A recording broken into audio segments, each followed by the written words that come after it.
Naglalakad na tayo galing sa pagbili ng mga gulay.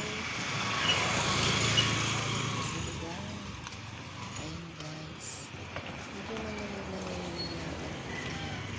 Dahan-dahan lang ang ating lakad dahil medyo mainit.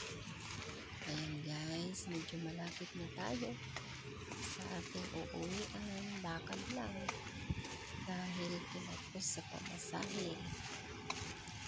Ayan guys, konting lakad pa, konting kembot pa, malapit na tayo sa aking pupuntahan. Ayan, para makapagluto na ng ulam, bibili muna tayo ng mga gulay. Ayan guys, ang lulutuin ko nga pala ay sinigang na baboy. Sinigang na buto-buto, kaya medyo masarap ang ating ulam. Sabaw pa lang ulam na. Ayan guys, ang gaganda ng halaman sa dinadaanan ko. Ayan. Masarap maglakad pagka umaga, kahit medyo mainit.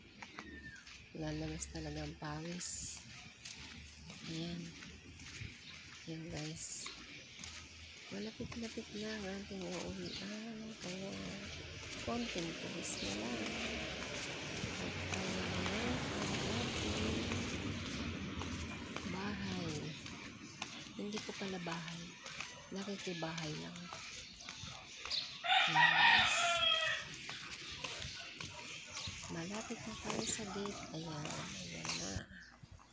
Ayan na. Ayan. May pakulo na tayo ng baboy. Pinalambot na natin ang baboy. Ayan. Buto-buto siya. Yan ang masarap isigang yung ganyan. Ayan. Ayan guys. Nilagay ko na ngayong kamatis, yung gabi, at yung ating pork cubes, pampalasa at konting asin. Ayan, dahil maalat na din kasi yung cubes, yung nor cubes. Ayan, naluhaloy lang natin. Ilagay na natin yung sitaw. Ayan, sarap. Gulay lang, okay na. Ulam na yan. At ilagay natin yung siling haba. Ayan, para medyo maanghang na konti. Ayan, mamaya dagdagan ko yan ng sabaw. Medyo madami-dami yung ating sabaw. Ayan guys. Ayan guys, lagay na natin yung ating kangkong. Tsaka natin ilalagay yung kangkong. Ayan, kangkong naman tayo guys. Ang sarap ng kangkong sa sinigang. Ayan. Talagang mapapahigop ka ng sabaw. Ayan guys. 2 taling kangkong ang binili ko kasi gusto nila maraming gulay. Yan. Masarap talaga sa sinigang, may maraming gulay. Huwag puro karne, kailangan maraming gulay. Masustansya ang gulay, pampalakas ng ating katawan. At isa pa, ang kangkong ay maganda sa mga hindi nagbabawas araw-araw. Ayan. At yung sili, pampabango at pangalis ng lansa ng karne. Ayan, medyo manghang siya. Hindi masyado dahil hindi yan yung sobrang anghang na sili. Ayan guys, malapit nang maluto ang ating ulam. Ayan na nga.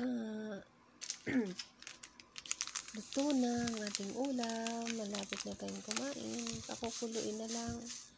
At nilagay ko yung ating pang-asim na Knorr sinigang mix. Ayan. Pag naglagay ako ng Knorr sinigang mix, hindi na ako naglalagay ng magic sarap. Dahil kumpleto na ang Knorr sinigang mix. Ayan. Ayan, luto na nga.